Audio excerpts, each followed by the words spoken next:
I'm not traveling this week, so that means I get to do more experiments. This week, the Wheel of Food, in its great wisdom, has told me I need to get ahi-grade tuna steaks and asparagus and then make it Mexican style. When the Wheel of Food makes me do this, I don't get a recipe. I have to just kind of figure out how to use Mexican ingredients to make a Mexican style tuna dish. So let's go on this adventure. And by the way, tomatillos, that's the new one to me. So Mexican means things like limes, onions, Fresno or jalapeno peppers, serrano peppers, cilantro, and I even got tomatillos, corn, and I'll be using cumin and chipotle chili. They're also sticky underneath, but I think they're actually even related. Anyway, they're fine to eat. You just got to rinse off the stickiness. So I've heard that broiling them for 12 minutes is the way to go, and I'm going to char them up and then turn them into a salsa verde. So tomatillos come wrapped in a skin. They look like a tomato. They sound like a tomato because they're a tomatillo.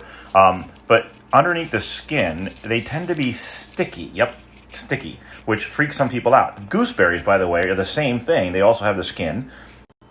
So my tomatillos are peeled and rinsed and not sticky at all anymore. And they're super cute. So I'm going to cut these down the equator. I like to use a serrated knife for this because it just works better on the tomato flesh. And then I'll get them oiled and salted. You can judge a tomatillo's freshness by squeezing it. If you look at this very fresh tomatillo, when you squeeze it, not much would happen. But on this one, if you had squeezed it before you bought it, you'd feel all that give. And that's how you can tell this one is fresher. So now you know what you're looking for when you squeeze your tomatillos. All right, tomatillos have been hit with oil and pepper and salt, sea salt, and into the broiler. So instead, you take the one you broke, line it up with its brothers and sisters, and you just use a knife to cut off the rest of them. A lot faster, and it should be right around the same spot anyway. Now, to prepare asparagus, they say that there's a place where the asparagus will naturally break. You should use 2 hands for this, but as a one-handed chef, I'm relegated to creative things like this. So there it is, broken in half, and then you can keep doing that, but that would take forever. You might think to throw that away, but no. I believe we can turn this into an asparagus bottom soup.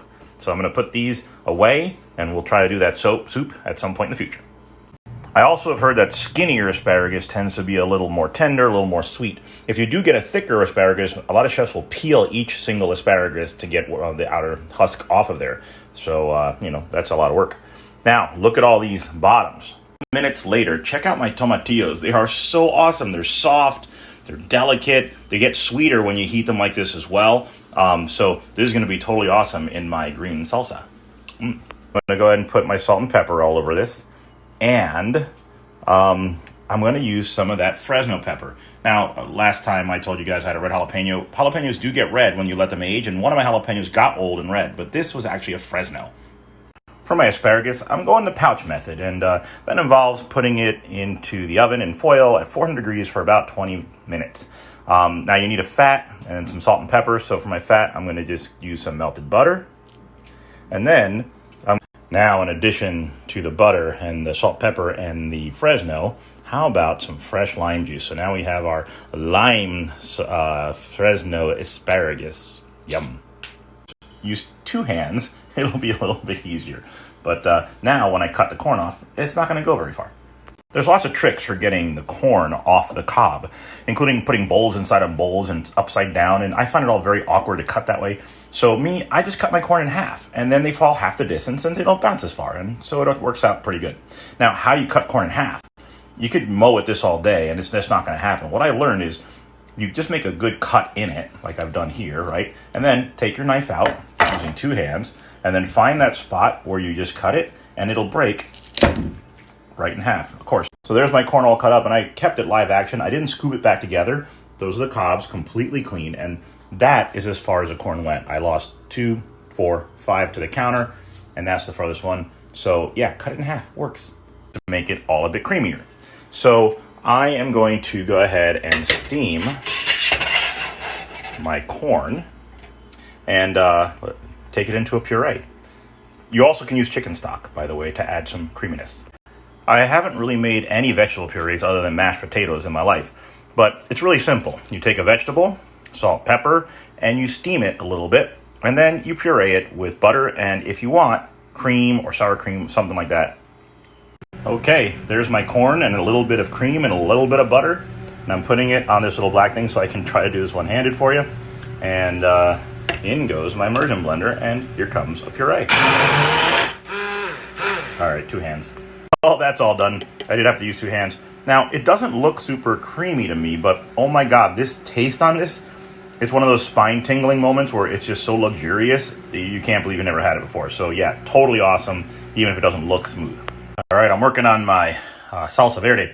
So I tasted the tomatillos just by themselves, have to know what I'm dealing with, right? And oh my gosh, they taste a lot like a tomato, but no way, they taste kind of like limey already. And then there's a sweet note because they got broiled, so super yummy.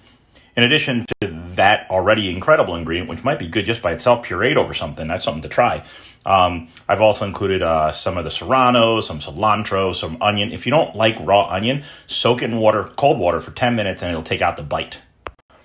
Okay, so there's my salsa verde. It's dynamite. It's spicy.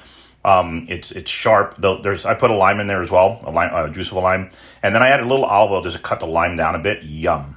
There's really only 2 things left to do. I need to saute up my rice with the cilantro to make a green rice, and then I'm going to sear off my tuna, which I have brushed canola oil on because it has a better smoke point, and I put it on the fish, not in the pan, because in the pan it would totally just catch fire. So here, when you put that in the pan, there's no oxygen, so it can't catch fire, but it will help prevent sticking. It does what it needs to. So sauteing up the rice in some butter with the cilantro and searing up the tuna steaks. Here we go, and then we'll start plating the cilantro rice. So the tuna, you really just can't go wrong as long as you just sear it on both sides real quick. You also have to make sure you got a high enough temperature to make that work. The corn puree is...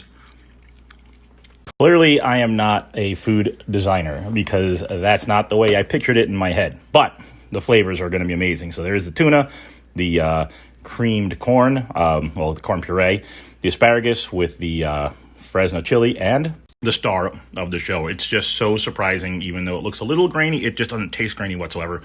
Asparagus came out great in the cilantro rice. If you like cilantro, you're going to love it. If you don't like cilantro, you'll probably still like it. We'll have to get Alexis to check that out because she hates cilantro.